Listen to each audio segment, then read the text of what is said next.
Hey everybody, Gary here with Guitar Tricks, and in this video I'm going to share with you all of the open chords that you need to know. We're going to go in alphabetical order. I'm going to show them to you, and then we're going to break down some tips for how to play them. So here we go, starting with A, fingering 1, fingering 2, fingering 3, fingering 4, A minor, B minor. Not an open chord, but we don't want to skip any letters in the alphabet. Here's a nice simple way to play it, or B major. C. Pretty much one way to play that. D. D minor. E. E minor. F, not an open chord, but a very common chord, so here's a kind of simple way to play it with no bar required.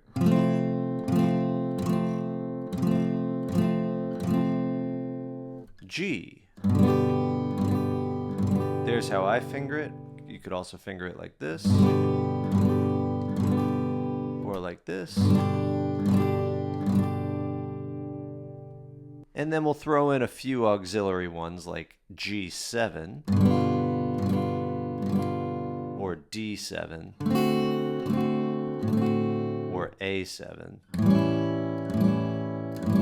or E7 or C7. So with all those chords and a capo, you could pretty much play any song you want. Okay, so now I'm going to give you some tips on how to play those chords, but before we go into it, please go ahead and click subscribe so that you get all the latest and greatest content from Guitar Tricks. And if you want to be notified of any new lesson, be sure to tap the bell and let us know in the comments what you'd like to see in future lessons. That's where we're always looking for ideas. All right, let's get into it. So starting in alphabetical order, the A chord, very common chord. Now, the thing about the A chord is that we have to press into the second fret of strings 2, 3, and 4, counting toes to nose. And depending on how fat your fingers are, that could be quite the challenge, right? In general, on all chords, we want to be right behind the fret wire. And that's pretty much impossible if you have 3 fingers squeezed into the same fret. So what ends up happening for me is this finger ends up far away from the fret wire, which means I got to press a little harder on that one. Whereas the pinky for me is very close, so that one I could press a little softer. In general, the further away from the fret, the more pressure is required for the string to go down. Let me just demonstrate. If I take the second fret of string 4, counting toes to nose, and press as lightly as I need to get a sound right behind the fret, and then keeping all the same pressure, I back that finger, it starts to buzz. You need more pressure back here. So that's one reason why it's always good to just try to be right behind the fret wire. But anyway, it still works. We do what we have to do. And the whole thing is we just want to point straight in at a 90-degree angle to the fretboard so that our fingers are like chairs, right? And the fretboard is like the back of the chair. Okay. Can't always do that in every case, but in the case of the A chord, you should definitely be doing that because we want to hear the open A string, which is string 5, counting toes to nose, and the open E string. So anytime you learn a new chord, you want to audit the chord and make sure you could hear everything clearly. Success, right? Now, some people use fingers 1, 2, and 3, and no pinky, like this.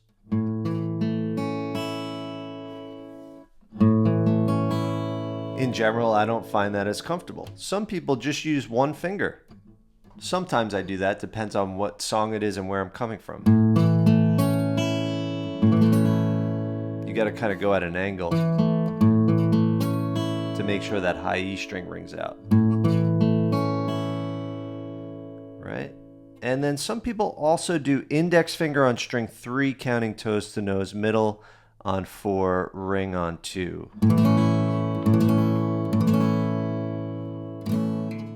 Some people like coming, like, say, from D to A, because then they could keep that index finger down. So that might work for you. Then we have A minor.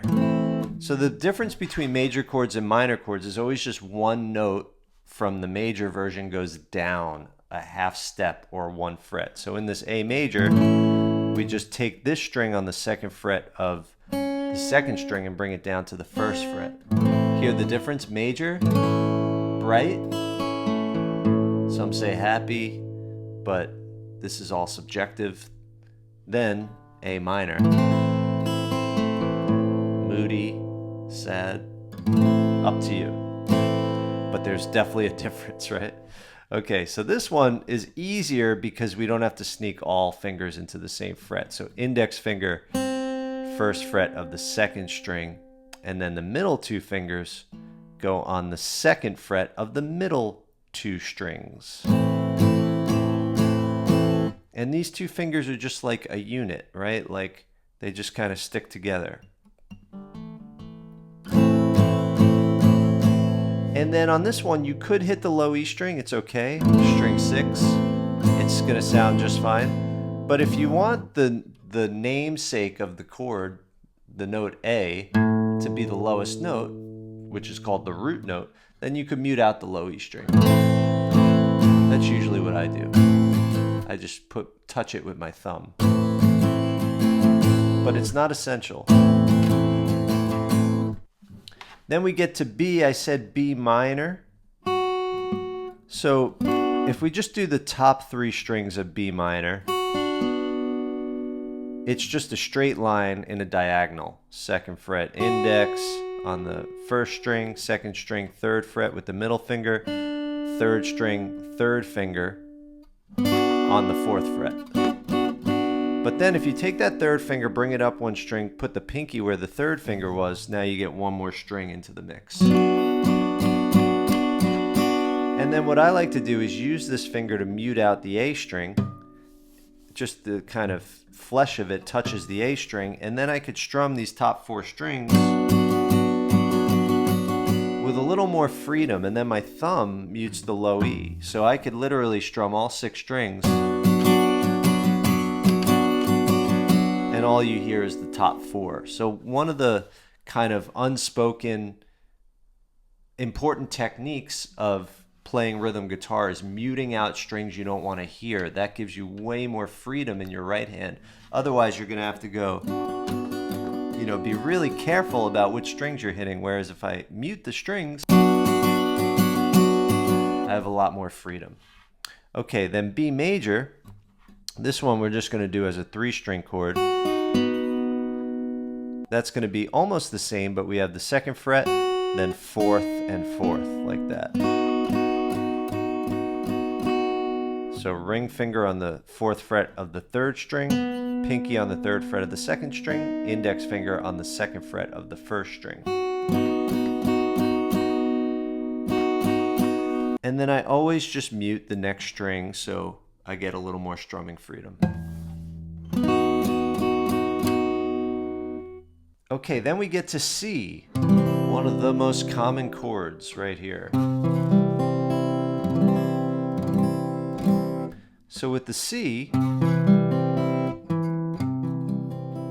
for a lot of people, this one becomes a hard stretch. So it's all about kind of getting the hand position right. As you can see, my neck comes up on a little bit of an angle, and my hand is able to be kind of parallel with the neck. That helps me get that stretch. When your hand is sort of like at an angle, it makes it hard. But once your hand's parallel with the neck, it becomes a little easier to just fret 1, fret 2, fret 3. No stretch, right? I'm just laying my fingers on the fret. When my hand's like this, I gotta stretch. So we want to get that hand parallel. My elbow comes in a little bit, helps facilitate that. Okay, so then 3rd finger on fret 3 of string 5, counting toes to nose. 2nd finger on fret 2 of string 4. Open string 3, 1st fret with 1st finger on 2nd string. and then open high E string or string 1. Low E string gets muted with the flesh of that ring finger. Now, a lot of people mute this string, string 4, counting toes to nose. So on the ring finger, fret 3 of string 5, you might want to come up a little to catch the lower part of the pad. That will give you more clearance for the string below, right? So playing chords on guitar is all about clearing adjacent strings. That's the hard part. Making sure you're not touching adjacent, like this index finger right here could so easily touch that or that while playing that. The tolerance is literally like a millimeter or two.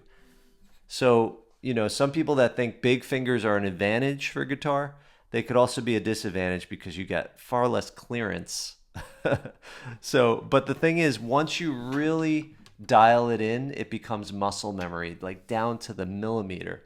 I always use the example, a lot of times I get into my car and I'm able to put the key in the ignition without even looking. It just like slides right in, which is amazing because this is a tiny little hole in this big area of the dashboard, and I just come up with my key and it goes right in. Like, it's amazing how dialed in our muscle memory can get. So if we're able to do that, we're definitely able to play a guitar chord without hitting adjacent strings.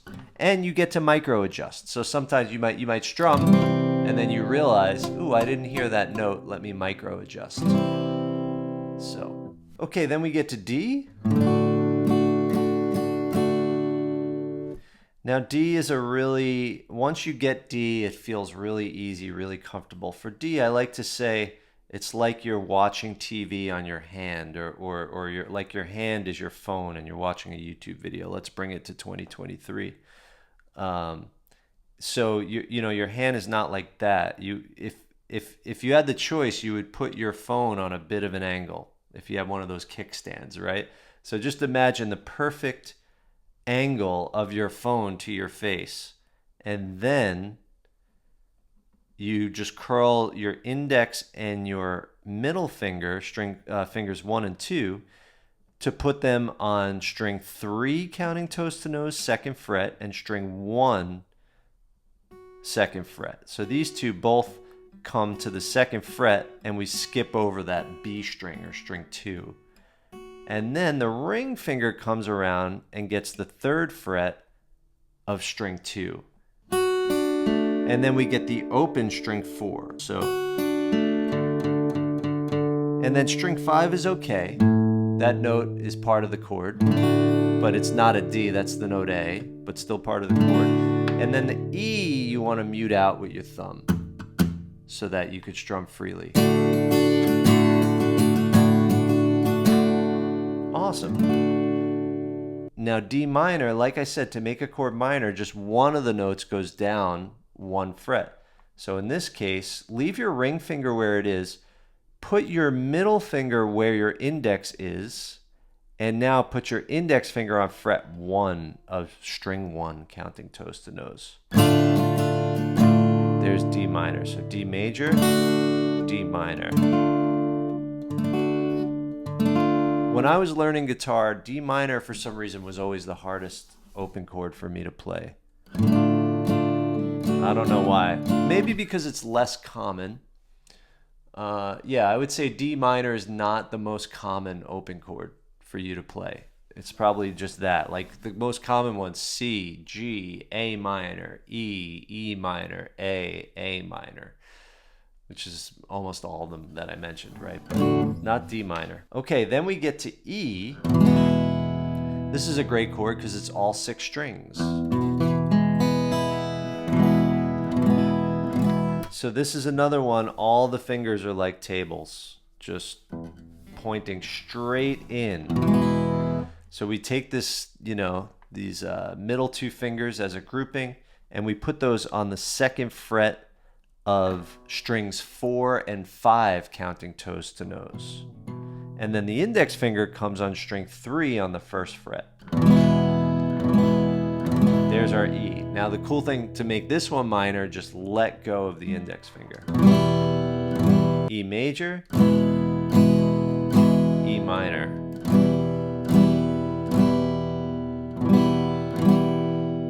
Cool. Okay, then we get to F. Now F is a full bar chord, not recommended if you're just starting out, and not necessary. This is totally fine. Nothing wrong with that. A lot of professionals play an F like that. So what am I doing? Let's start on string 2, first fret with the index finger. Now string 3, second fret with the middle finger. Now string 4, third fret with the ring finger. Now those 3 notes together are an F. However, I want you to try to add one more note. Take that ring finger, bring it up 1 string. And now put the pinky where the ring finger was. So now we have the middle 4 strings. And I'm muting the high E string just with the fleshy part of my index finger. And I'm muting the low E string with the, the skin of or the nail of my ring finger. So now I got the middle 4 strings. And these outer 2 strings are muted. That's perfectly fine. And then we get to G. Now G, there's a few different ways to play it. I see everyone play it differently, almost in equal measure. I play it most often without the index finger, because that makes, typically where there's a G, there's also a C, and going from C to G that way is easy because these fingers just go up and down. So what I'm doing is ring finger on the 6th string 3rd fret. I'm going middle finger on the 5th string 2nd fret. Then I've got open strings 4, 3, 2, and then pinky on the 3rd fret of string 1. Okay, now what I could do is just, instead of not using the index, not use the pinky, and then it looks like this. Middle finger, index finger, ring finger, no pinky. Now, one other way to play G, what I call the power G, is take this ring finger, put it up 1 string to string 2 on the 3rd fret, and then put the pinky where the ring finger was. This is a common one too. There's certain chord progressions where these fingers can stay where they are, like something like...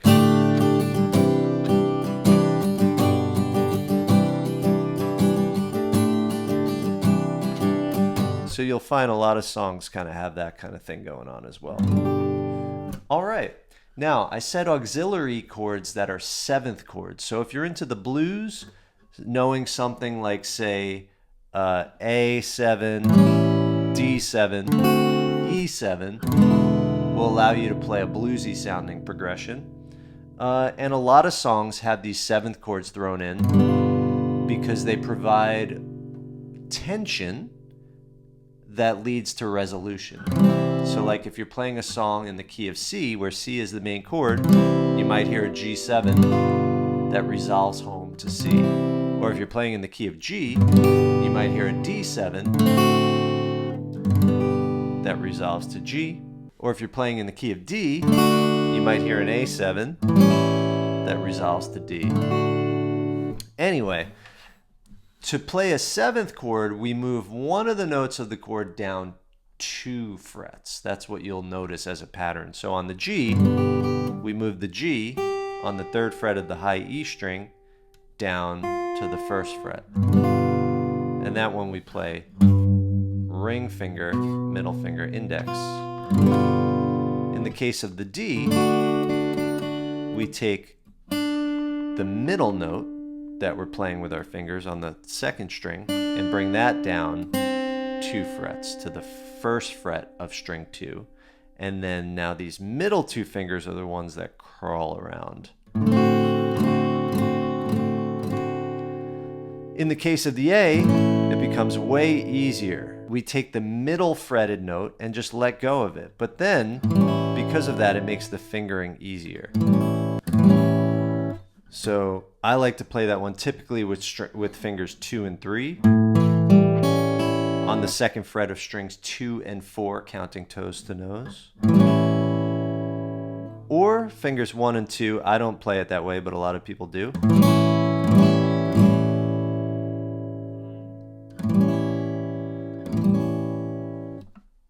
And then in the case of E7, this one's super easy. Take your E and just lift up your ring finger. So the string 4 is now ringing open.